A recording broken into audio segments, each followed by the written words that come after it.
ملحقش يكمل 40 يوم وعملت فرحها اللي دلوقتي ترند على كل مواقع السوشيال ميديا. رقص وزغاريط وغضب من بعض الناس.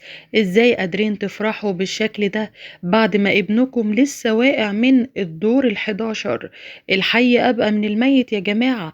لأول مرة رد من والدة ضاضة ابن إسماعيل الليثي رحمة الله عليه على فرح أختها اللي كله يعني أكن مش عندهم ميت ولا حاجة. تعالوا نشوف قالت ايه على الفرح. طبعا فرح صابرين سعيد تبقى اخت شيماء سعيد وتبقى خالة ضاضة اسماعيل الليثي، الطفل اللي توفى عند سقوطه من الطابق ال11.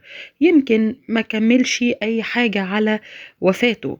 الغريب في الموضوع ان ساعة الوفاة والعزا كلنا كنا شايفين ان صابرين الوحيدة من ضمن خالاته اللي كان باين عليها الحزن بطريقة غير طبيعية. هل في سبب في الدنيا يخلي واحدة تعمل كده؟ أكيد لأ.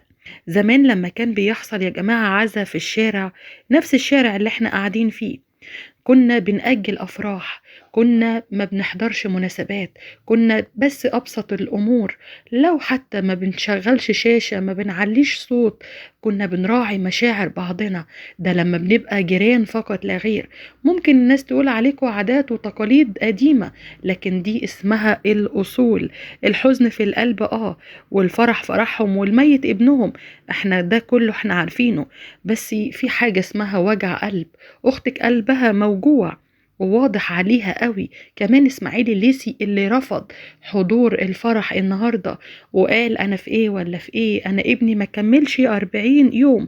شيماء سعيد في اللايف بتاعها قالت اكيد هحاول افرح صابرين، بس اللي كان هيتعمل قبل وفاة ضاضة كان هيبقى حاجة مختلفة تماما.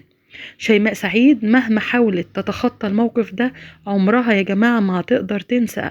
ممكن الفرح كان اتأجل كمان شهر كمان أو شهرين، ده كلها كانت تعليقات الناس. أيا كان السبب، الفرحة اللي كانت واضحة بتقول ان انتوا ما زعلتوش اساسا عليه. كل اللي قلناه ده كان من بعض تعليقات الناس اللي كلهم غضبانين قوي من الشكل اللي طلع بيه. وقالوا احنا ما بقيناش بنحس بوجع حد ولا بنعمل احترام ولا تقدير ايا كان مين. المفروض دي اختها وتبقى زعلانة علشانها.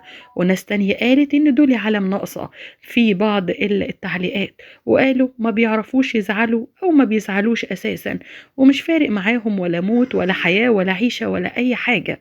الله يرحمك يا ضاضة، كنت محبوب والناس كلها لحد اللحظة دي لما بتفتكرك قلبها بيوجعها وبتزعل عليك يمكن أكتر من ناس مقربة ليك. ادعوا له يا جماعة وقولوا لنا رأيكم. يا ترى ده الوقت المناسب للفرح بالشكل ده، ولا كان ممكن يعملوه على الضيق، ولا المفروض كان يتأجل شوية؟